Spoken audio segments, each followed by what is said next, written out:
The following was developed by public education agencies in association with the Agency for Instructional Technology. Together, programming for today's learner.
Water is a resource used by people everywhere. In some parts of the world, a great deal of time is spent, especially by women, obtaining water, a basic human need.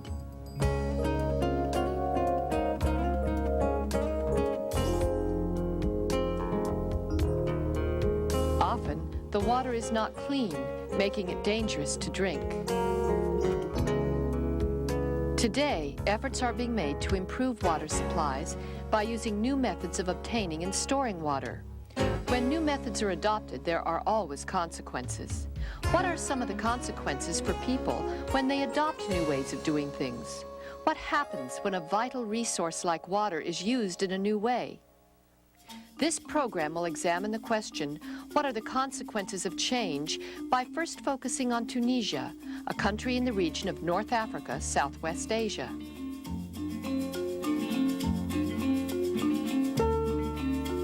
North Africa, Southwest Asia is often referred to as the dry world. While some parts of the region receive adequate rainfall to grow crops, most of the region receives very little rain.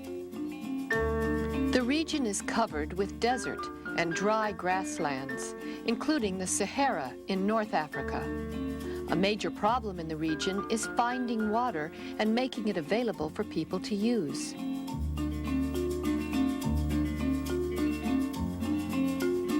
Outside of Kairouan in Tunisia, water is a very precious resource.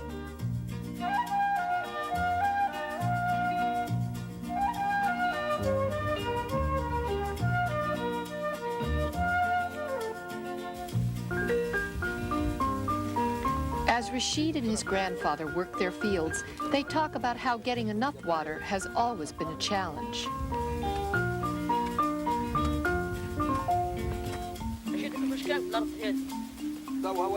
Rashid's grandfather tells him that about 2,000 years ago, the Romans built aqueducts here in Tunisia to carry water from the mountains to where it was needed. The ruins of these great aqueducts still stand.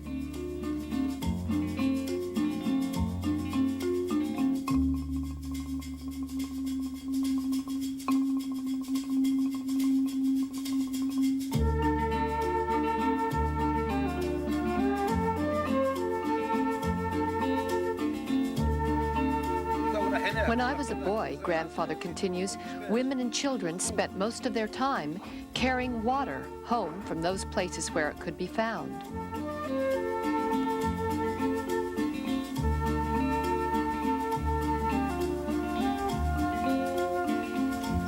Our ancestors were nomads.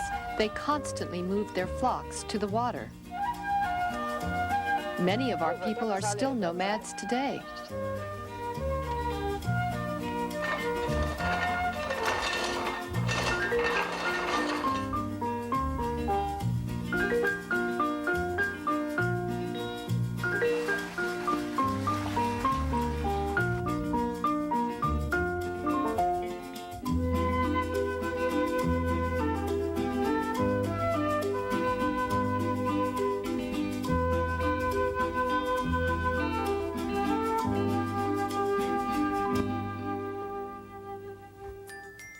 Fortunately, your father was able to invest in a well, built with government help.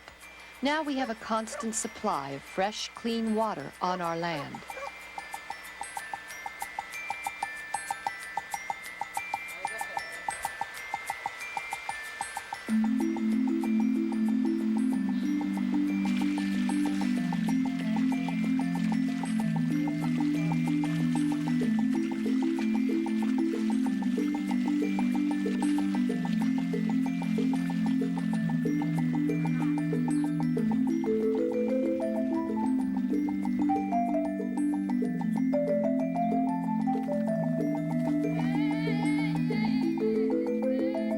Now, year after year, we can sell our pomegranate crop to earn money.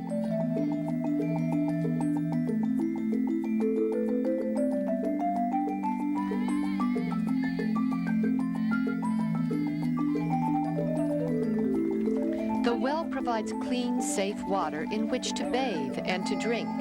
People are healthier.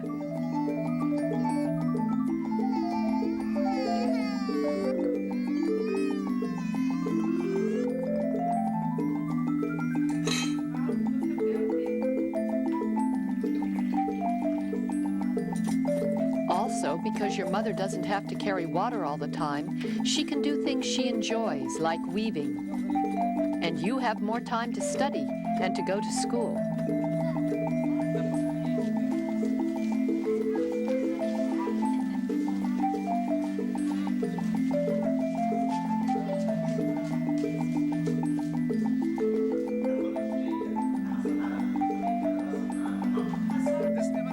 When I was your age, there was no time to learn to read or write.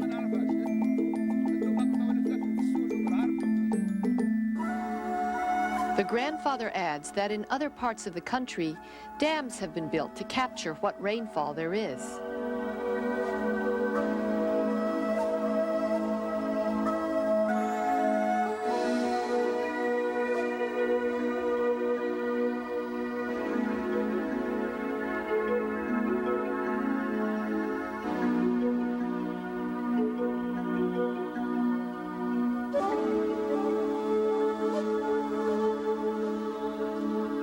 This water is pumped through pipes to irrigate fields.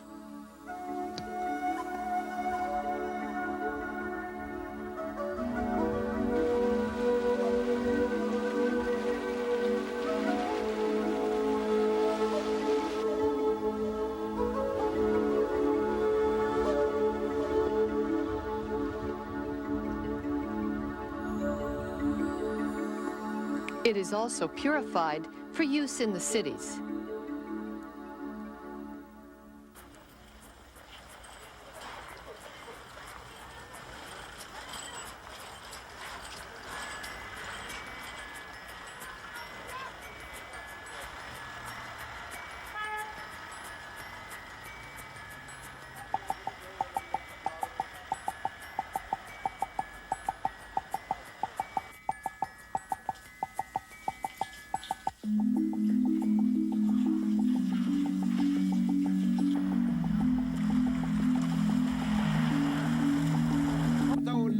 But Rashid, the grandfather, cautions, you must remember that although water seems plentiful now, it is a limited resource. We must not waste it.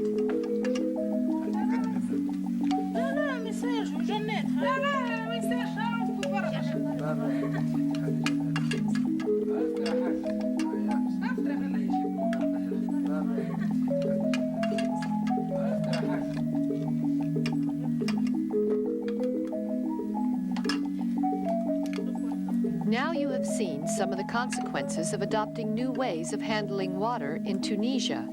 How about in other parts of the world? In Australia, the Wivenhoe Dam was built because the Brisbane River occasionally floods, drowning croplands.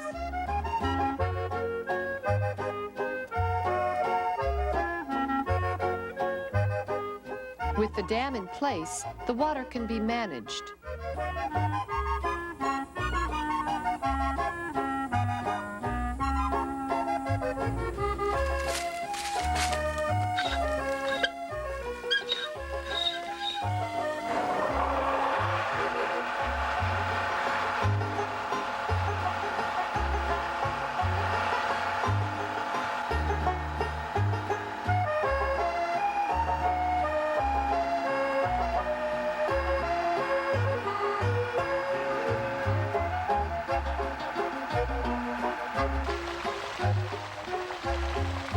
is now available when it is needed to water cattle and to irrigate crops.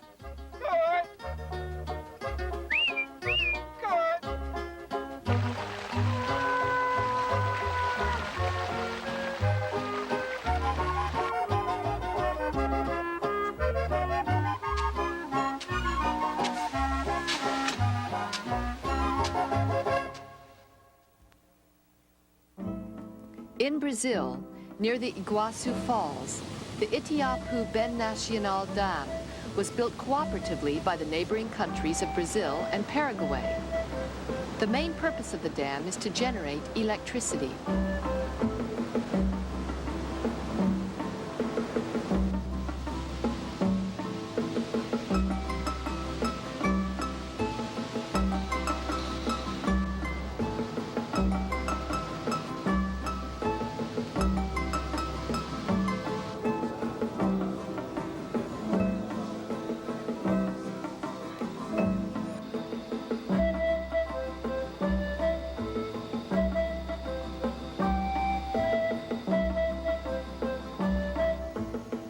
Most of the electricity is sent to other parts of these countries. It is also planned that the availability of electricity will attract industries to this area.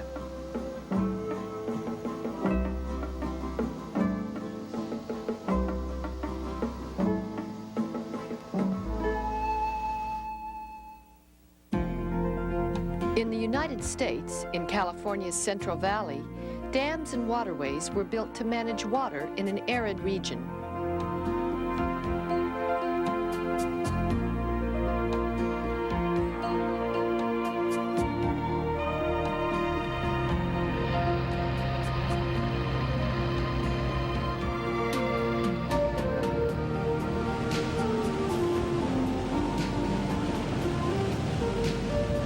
Water is carried from the dams to farmers' fields.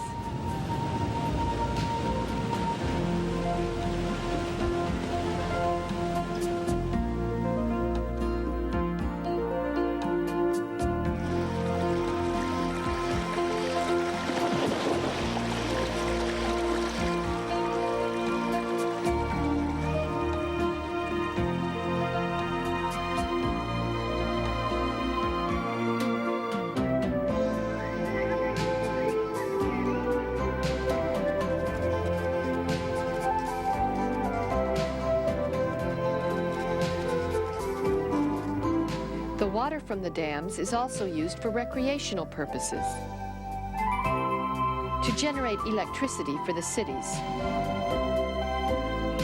and for wildlife preserves. In this program, you saw new ways being adopted for managing water. You learned that when new ideas are adopted, there are always consequences.